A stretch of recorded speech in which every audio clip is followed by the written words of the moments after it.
लेकिन मैं समझता हूँ कि ये उनकी हद तक पर्सनल स्पेसिफिक शायद शाइबा हो, लेकिन उसमें कुछ चीज़ें ऐसी भी थी कि जिनको प्रोटेक्ट किया जा सकता था।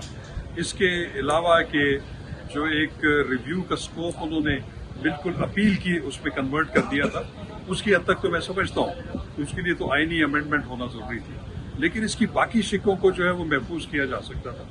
वो लिटिगेंट्स के लिए और लॉयर्स के लिए और वैसे एडमिनिस्ट्रेशन ऑफ जस्टिस के लिए जरूरी थी, उसको वो स्ट्राइक डाउन न करते। जहाँ तक कि मियां नवाज शरीफ, जहांगीर तरीन और उनको इसका फायदा होने जा रहा था, यकीनन इसका हो सकता था, लेकिन मैं समझता हूँ कि उनको अब इतना भी कोई बड़ा नुकसान नहीं। उसकी वजह ये है कि पैरेलली जो है एक अमेंडमेंट हुई है इलेक्शन एक्ट 2017 में, उसमें उन्होंने एक शिक जो है उसका इजाफा कर दिया है कि जिन अफराद को आर्टिकल 62(1)(f) के तहत उनको नाअहल करार दिया गया है, उसका एक बेंचमार्क मुकर्रर कर दिया है कि वो 5 साल से ज्यादा नहीं होगा। तो वो चूंकि अभी कानून मौजूद है, that is law of the land, और उसकी मौजूदगी में मैं समझता हूँ कि वो जो 5 साल का जो कदम है उसको तो क्रॉस कर चुके हैं मियां नवाज शरीफ साहब।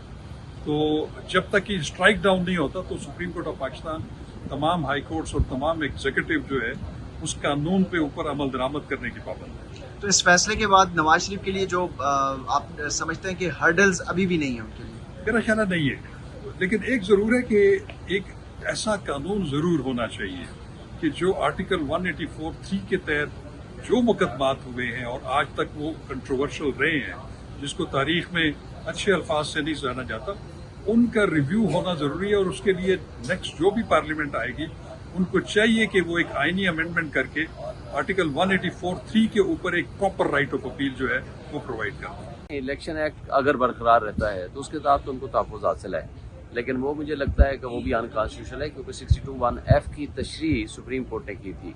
सुप्रीम कोर्ट अगर किसी आइन की तशरीह कर दे तो उसको एक कानून साजी के जरिए चेंज या ख़त्म नहीं किया जा सकता, मेरा ख्याल ये है। लेकिन बज़ाहिर ये लगता है कि उसकी मुश्किलात ख़त्म हो गई हैं उस हद तक, लेकिन बहरहाल वो आएंगे, अगर वो आएंगे, क्योंकि उन्होंने वोट को इज्जत दो का नारा तो दफन कर दिया, इस्टेब्लिशमेंट के साथ दोस्ती कर ली, सगे भाई को प्राइम मिनिस्टर बनवा लिया, मुल्क को बेड़ा गर्क कर दिया उसने। उसके बावजूद भी अगर इन हालात में लेवल प्लेइंग फील्ड जो मांगते थे, भाई इमरान खान जेल में पड़ा हुआ है, उसके बावजूद ये इलेक्शन में आ नहीं सकते, ये शक्लें नहीं दिखा सकते जो इन्होंने लोग पे जुल्म किया है। तो ये मुझे नहीं लगता कि इनको कोई इसका कोई ज़्यादा फ़ायदा या नुकसान होगा।